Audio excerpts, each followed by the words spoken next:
And welcome into another episode of Tiger Territory, part of the Foul Territory Network, a Detroit Tigers podcast. I'm Kieran Steckley. With me, as always, a man who still says DL, but only when things are on the down low. He is Cody Stavenhagen. How you doing?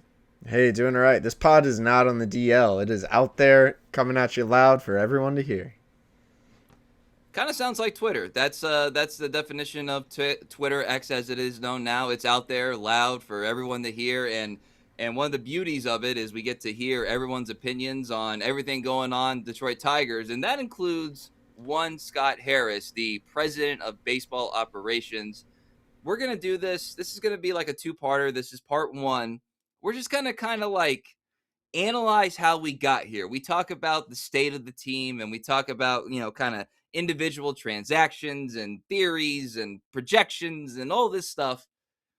But like sometimes it's nice to kind of go back and not just back to last season, which is kind of typical off-season stuff, but let's go back and kind of see the things that shaped how the team got here. So we're going to do some hits and some misses in the Scott Harris era of Detroit Tigers baseball in this episode, and for really no special reason, but this episode will be some of the misses because again, like these are the kind of things like it affects how the team will be operated moving forward. So I hope that makes sense for everybody. We'll have a second episode that talks about some of the bases clearing hits that have really put the team in the position of what they are, which is a team that has gone to the ALDS Game 5 in consecutive seasons. But it's obviously not a team without its deficiencies, and we'll examine how we got there. And I guess, Cody, a natural place to start,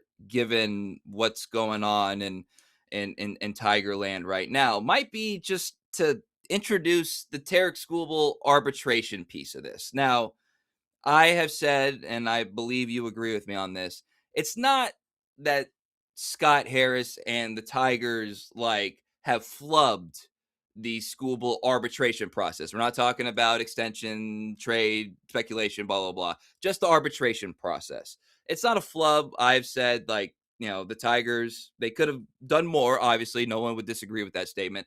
But it obviously was in line with what is considered like chalk procedural stuff from the organization's perspective.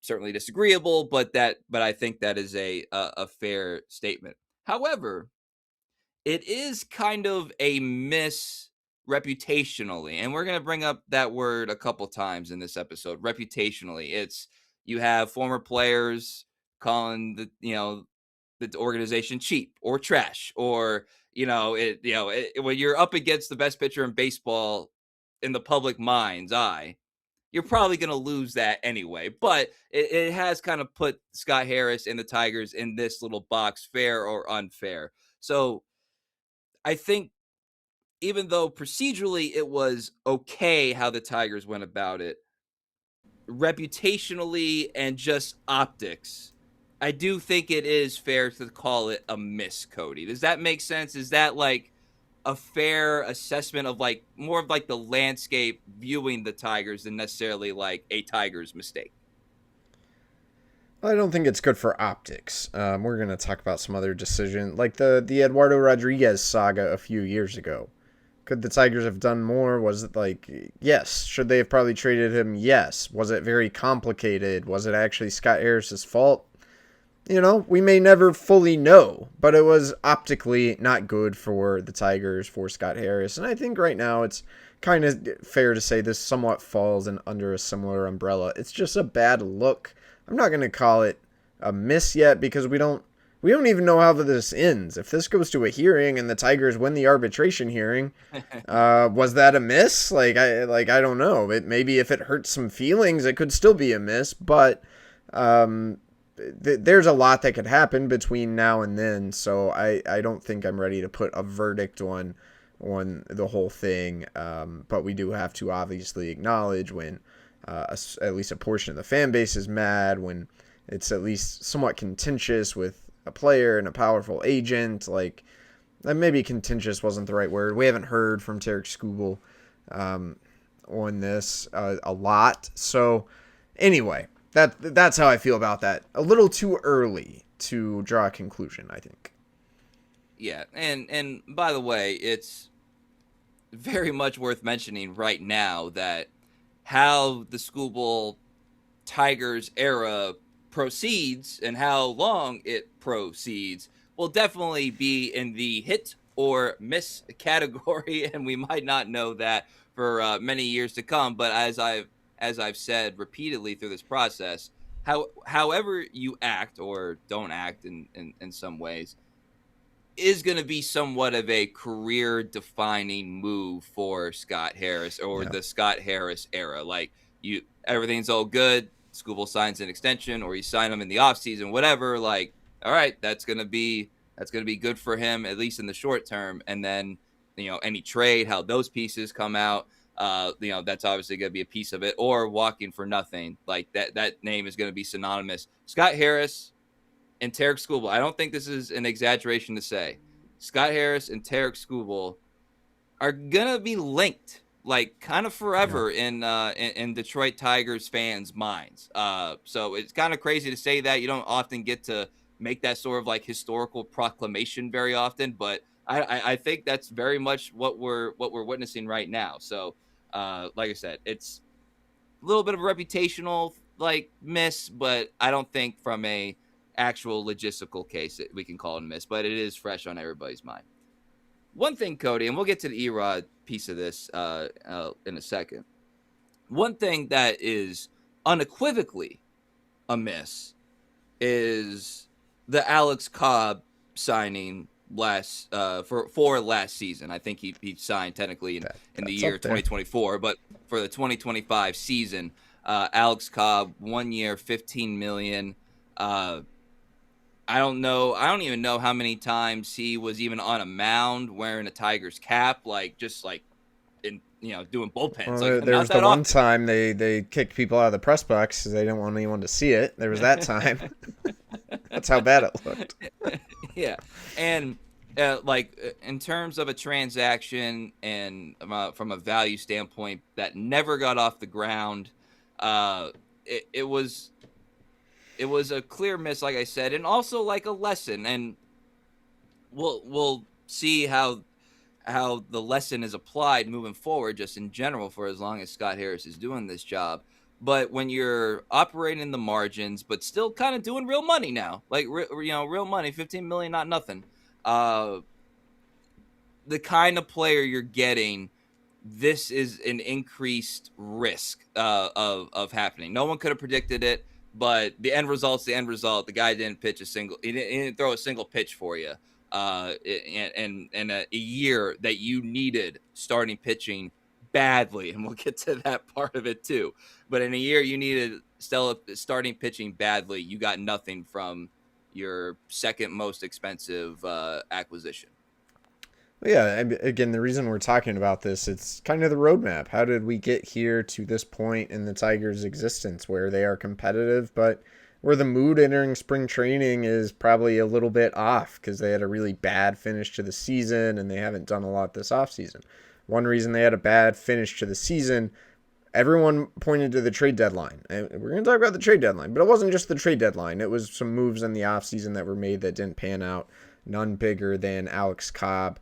I've said this on the podcast many a time, but when I was looking at free agents last winter, I think I went to Alex Cobb's baseball reference page for like 2 seconds and saw like, okay, he's late 30s and he has been hurt a ton. Doesn't really make sense for the Tigers. You can look at his stats we have pulled up here, and dude had just been injured on and off throughout his career. He had only thrown 16 1/3 innings the season prior.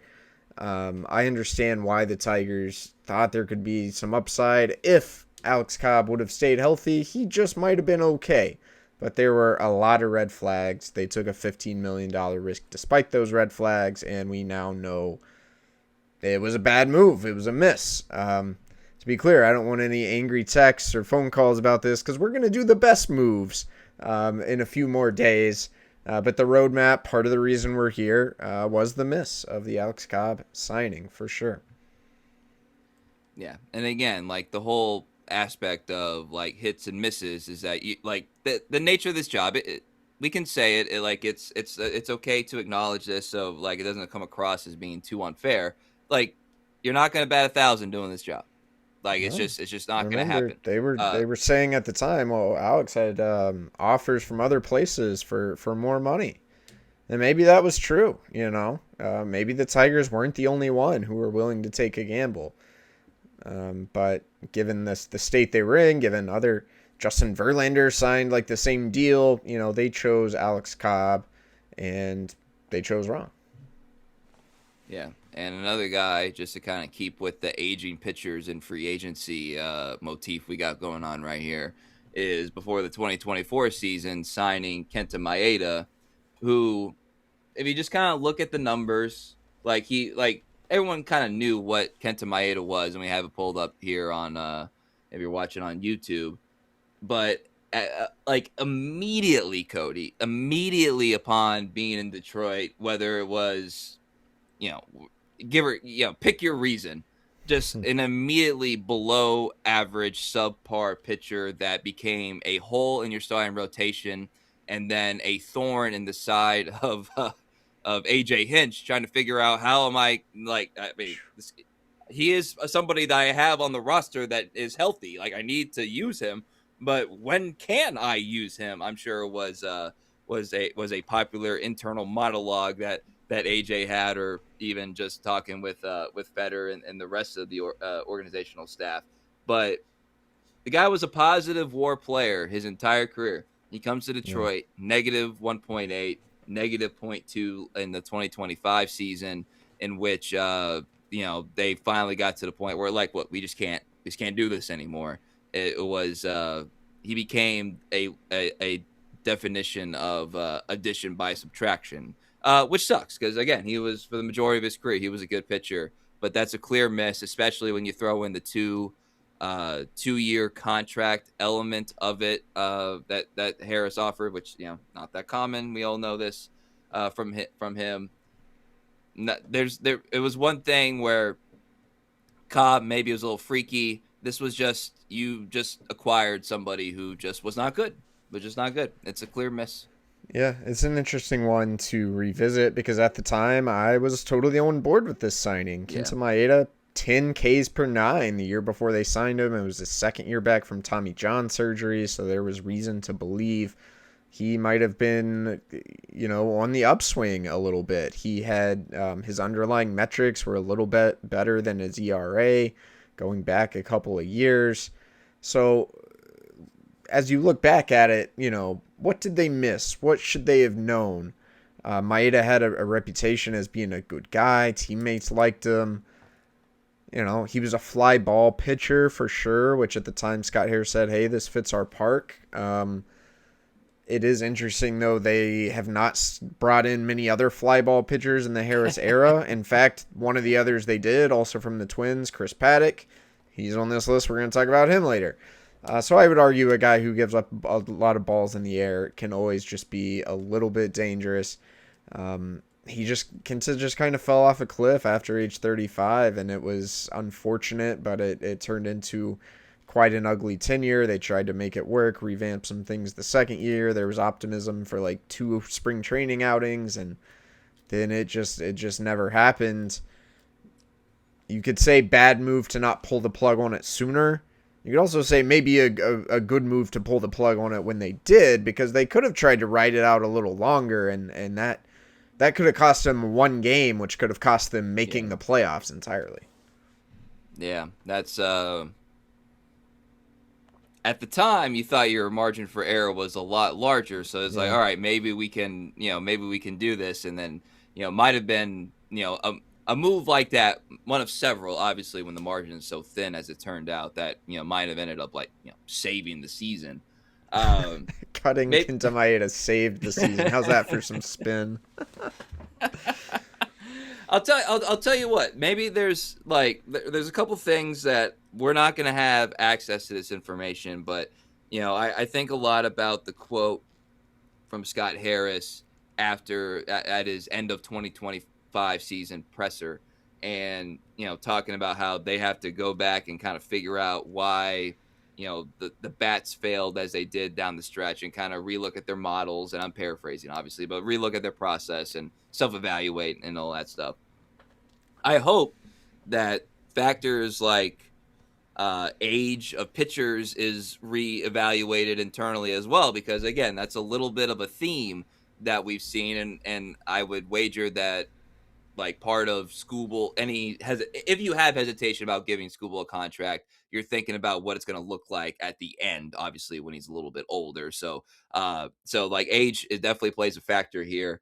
And maybe also not acquiring pitchers from divisional foes, because because Cobb was with Cleveland, Maeda was in Minnesota, and Paddock came from Minnesota as well. And the thing about it, again, the fact that you miss is why we were talking about it this way. The fact that you miss on Cobb and you miss on Maeda is why you get in a position where you have to acquire, in addition to other stuff that you can't control, like injuries and such, is where you have to acquire someone like Chris Paddock and give up a top 12 prospect in Enrique Jimenez, catching prospect. And who knows? That's something that could come back to haunt you in a couple of years. We don't know, but we do know that Paddock, Morton, like the 2025 deadline itself, Cody, like that was the definition of throwing stuff at the wall and seeing what sticks. And really, I don't want to say nothing stuck, but it kind of felt like nothing stuck. Like Monday morning quarterbacking, but that whole deadline when you're trying to win a division, win a World Series, win a pennant, whatever, it was not an aid to your efforts, I think is fair to say. Yeah, when I'm evaluating this, I have to look at the whole thing, the whole 2025 trade deadline. We know what happened with Chris Paddock, and we know what happened with Charlie Morton. And it will also be remembered for the moves that weren't made, particularly on the pitching front. It is funny, everyone wanted Eugenio Suarez so badly, and he's a free agent right now, and no one's really talking about him to the Tigers. And I think they were right to not try to get Suarez. But they probably could have done more in the bullpen. They did get Kyle Finnegan, and I think he stuck a little bit, literally because he's back. And Kyle Finnegan was very productive for the Tigers. They helped him get a little better. They got some Then very he got good. hurt too, so it's like Then he got hurt, and then he wasn't actually good in the playoffs. Let's remember that. But I think part of that story even is I still think one more bullpen arm could have made a difference. Rafael Montero, he was all right for the Tigers, but he wasn't used a ton. AJ Hinch clearly didn't actually have confidence in Rafael Montero. And they acquired some other arms. Cody Hoyer, remember him? We saw him for one or two outings. Didn't work out. Paul Sewald did not work out. And the Tigers were big on Sewald, thinking if we get him healthy, he could be a difference maker. Well, he was healthy, and then he came out throwing, 89, 90, and was not good and was not on their playoff roster. I think there were some clear miscalculations. Now, again, maybe they would have given up a prospect haul and got Ryan Helsley, who had like a 7 ERA or whatever, and we would be criticizing that. But there are also moves, David Bednar being a big one that could have made sense and probably could have made a difference. Any way you want to slice it up, the 2025 trade deadline was not a win for Scott Harris and the Tigers. It contributed to the demise of their season. And there were some moves that simply did not work out. It's something that's still going to be hard for Scott to live down, I think, until he makes a couple more successful trades. If the Tigers are in contention, maybe he'll have a chance to right that ship this year. Yeah, and again, like part of how we're looking at this is that like a miss is a miss, and it's not, and some of these are an indictment, and some of these are just like, hey, the lottery ticket didn't win this time, the blackjack hand that you took a chance on there, like you ended up folding. So like we understand there's a calculated element to this, like should we be critical of the Jose Urquidy era? No, we shouldn't be critical of it, but it is like you signed it with the intention of maybe you get something here, and then you have the option to, like, it could be a great value moving forward, and nothing and then pan out that way in any regard. You actually decline the option. He's not in the organization anymore. It's not worth being critical of, but it is like an example of like a miss, and like another guy that had it worked out. We'd be talk. He would, the Urquidy thing would be on our next episode, but it would have been also very clutch, given how the team finished last year. We're doing a lot of pitching here. Real quick, Kieran, like I've talked about this before. So many things are right with the Tigers organization: back-to-back playoff appearances, a highly ranked farm system, like a young core, like a lot of good things, and yet faith in this front office, I don't get the sense, is all that high amongst the fan base right now, and it's because of moves like this. And I talked to a Tigers official once, and they kind of asked, like, how do we get over this, just everyone being so hyper-focused on the trade deadline and this and that. And I said, well, one thing that will go a long way is to get a few moves right. You earn some trust. And for a while, it felt like the Tigers were on the path to doing that. Look at the 2024 trade deadline with Jack Flaherty. Look at the year before that with Michael Lorenzen. Things we'll dive deeper on next week. But now you're back to this spot where it doesn't feel like there's a high degree of confidence and trust, because especially in terms of recency bias, your most recent moves have either A, been non-existent, which could end up being a good decision in itself, or B, straight up moves that were misses. Yeah. And, if there's a tough way to kind of go into this job, one of them would be navigating an expensive pitcher with a player option that you did not sign and did not concede in negotiations, and then try to flip that asset for something at said trade deadline. That would be the Eduardo Rodriguez piece of this. And I'm trying to think in my mind, Cody. Is Feels Eduardo like a million Rodriguez years ago? It did feel like a million years ago, but is he the last player that didn't want to go play for the Los Angeles Dodgers? Has there been one since? It must be. For real. Cost yourself a ring, Eduardo. Come on, man. So that, and we don't know exactly what would have been the return, obviously, but stands to reason. I don't believe it was going to be anything franchise changing. Sure, but it would have been something. Should it be? Yeah. Nor should it have been, given obviously he was going to opt out of his contract, but a successful trade with Eduardo Rodriguez at that time, whether it's with the Dodgers or another team, whatever, and you negotiate through the no trade and all that stuff, that would have potentially paid dividends depending on the players, now, you know what I mean, or even last year, depending on what kind of guys that you got. These are the kind of things that decisions made 3 years ago. That's how baseball works. Decision made 3 years ago, you're either benefiting from or feeling in a negative sense now. So and that was the first time that we kind of saw Scott Harris in action a little bit. And again, not his fault about the no trade. Could you say you should negotiate around that a little better? Sure, okay. But that was that was our first instance of seeing him in action. And again, Eduardo Rodriguez walked for nothing. So by definition, that is a miss. I think that's fair. Yeah, he walked for nothing. If you want some spin, good thing they didn't re-sign him like some people wanted, because he has been garbage. But yeah, part of me felt a little bad for Scott Harris for all the reasons you laid out. It wasn't his contract. He really had very little leverage at the time. He was dealing with a player and an agent that it just seems strange.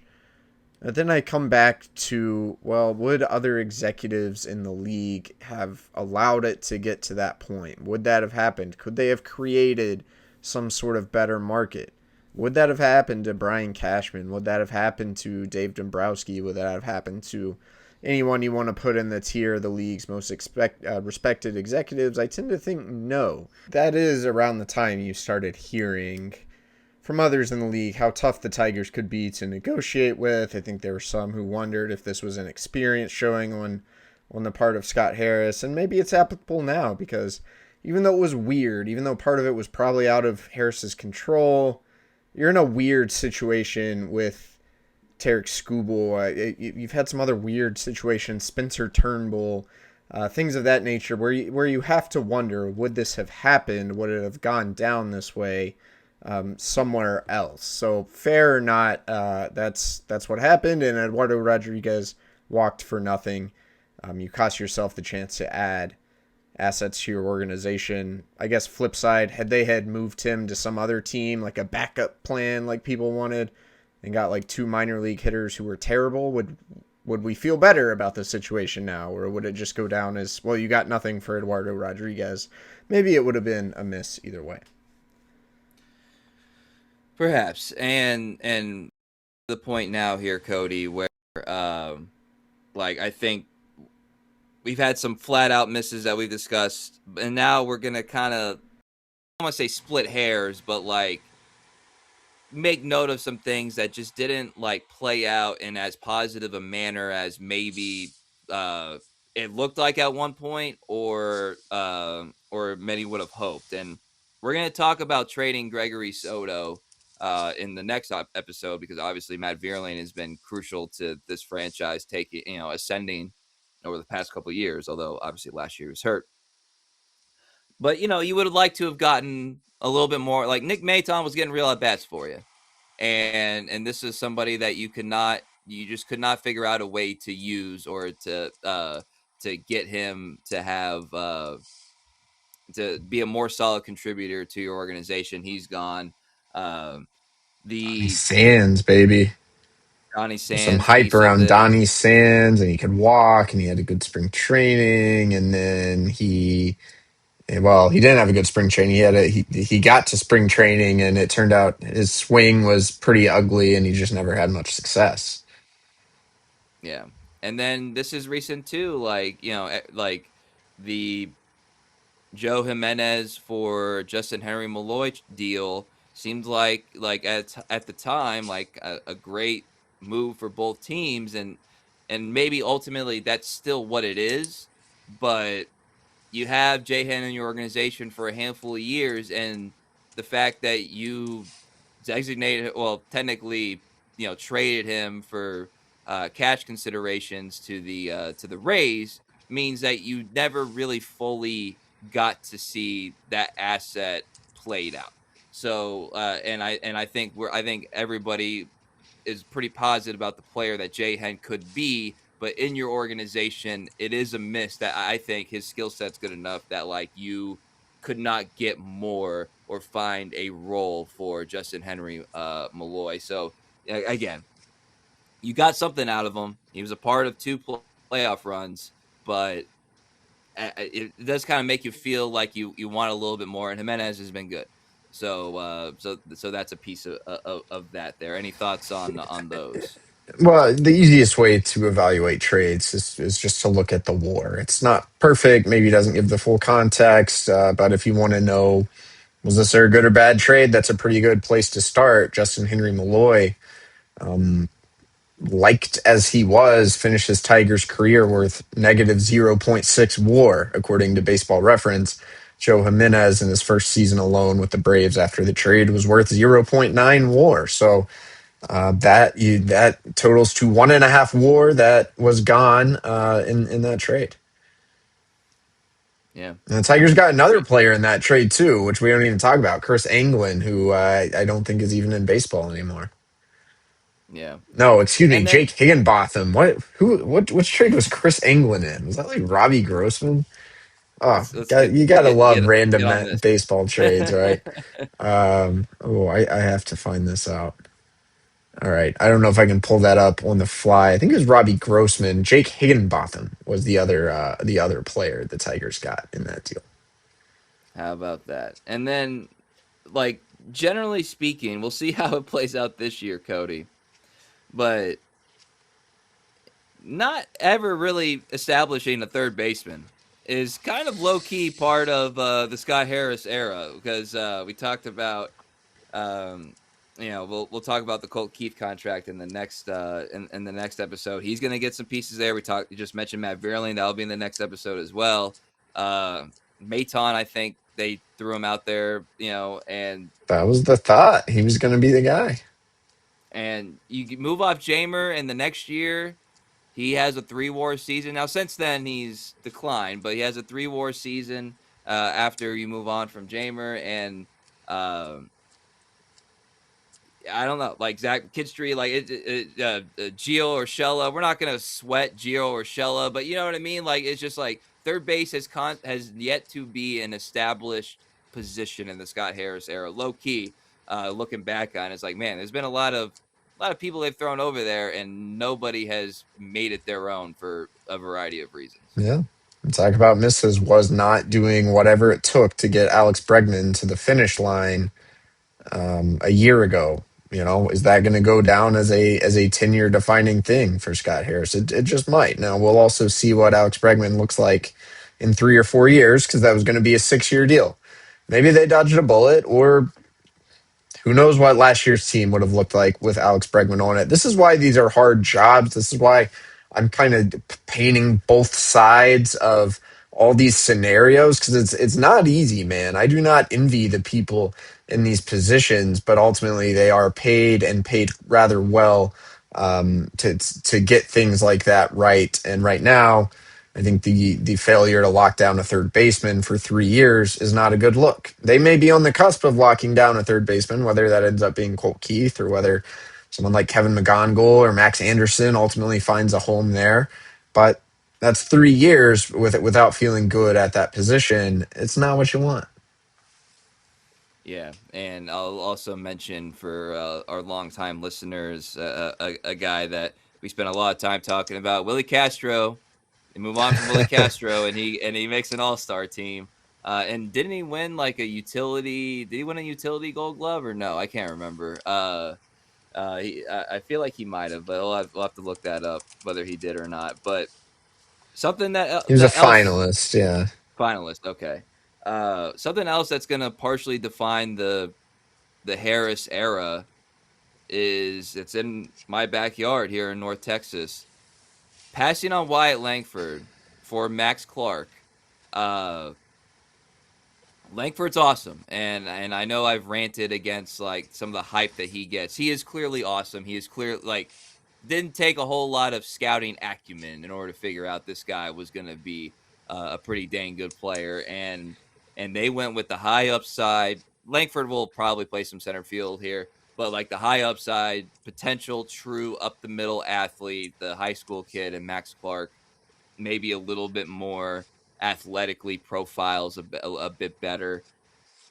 But man, that's a tough one. That's one we knew at the time that we were going to talk about, and unlike like the Joe Marcelo Meyer thing from the previous regime, where we knew that was going to take some time, and we still don't know. But the early returns are clearly in favor of taking Langford there instead of Max Clark, even though, with respect, Max Clark was just named by MLB Pipeline as the top outfield prospect. So I'm not saying I'm out on Max Clark, but, this is a major league business.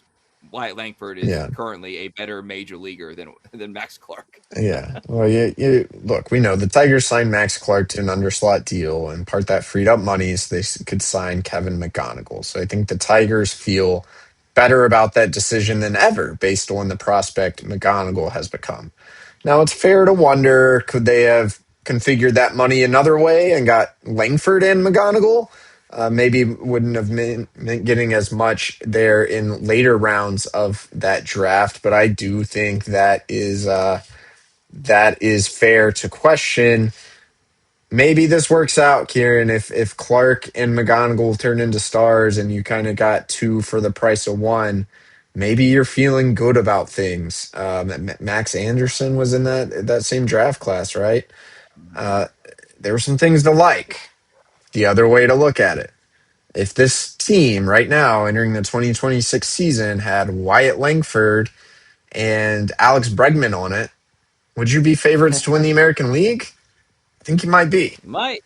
You might Wyatt be. Langford worth You might. 5.6 WAR per Baseball Reference last season in his second year in the big leagues. So I don't know. That's already a high bar for Kevin McGonigal and Max Clark to clear to prove. Maybe this will be proven right, but we're not going to know for a while. As we know right now, the Tigers would be a better team in 2026 had they drafted Wyatt Langford. Yeah, there's no doubt about that. I'll say this, like sometimes I think about this, doing exercise like this, and I don't know how I'm going to feel at the end. And like having gone through this with you, Cody, like it really does kind of illustrate where the organization, like how the organization has ascended over the past couple years. That we're talking about, like, man, you couldn't, Gio Urshela, you're talking about, the second guy in this closer trade didn't quite work out. And it's like, these are small things that people get focused on. And maybe that's my message to, next time Tigers, front office personnel like talk to you, it's like, it's also kind of a sign of where you're at, that the fan base is so hyper focused on these like little things that don't work out. And obviously there's some big things that didn't work out. We talked about them already, but the majority of this is like, like it's just a miss. Like, not necessarily like an indictment of your organization or your process or who you No, are as every a talent organization, the value. Dodgers have these too. They gave Tanner Yes. Scott a Yeah. ton of money. He was not good for them last year. Yes. So like, so I do think that's kind of like, it's just another example of like, all right, the obviously the health of the organization is significantly better than it was than when Scott Harris took over. And again, we'll do a second part of this concept, and it will be the list of things that are hits in the Scott Harris era, and there's going to be plenty of them. So we wanted to kind of do both, and for whatever reason it felt more natural to do this one first, but the hit one's going to be lengthy as well. Cody, anything else before we jet out of here? No, just while I'm thinking of like alternate scenarios. The Blue Jays signed Anthony Santander. They made the World Series very much in spite of him. It's looking like it's going to age to be a bad contract. There were times people wanted Santander in Detroit. Imagine if he were dragging down your payroll right now and clogging up a roster spot. That would be very bad. So it could be worse. It could also be better. And it's okay to acknowledge both of those Yeah. things. I hope one day Scott Harris writes a book about the moves he didn't make, and I just would love to read them and just like see how far they went down the process of some of these guys or some of these trades, or not far at all.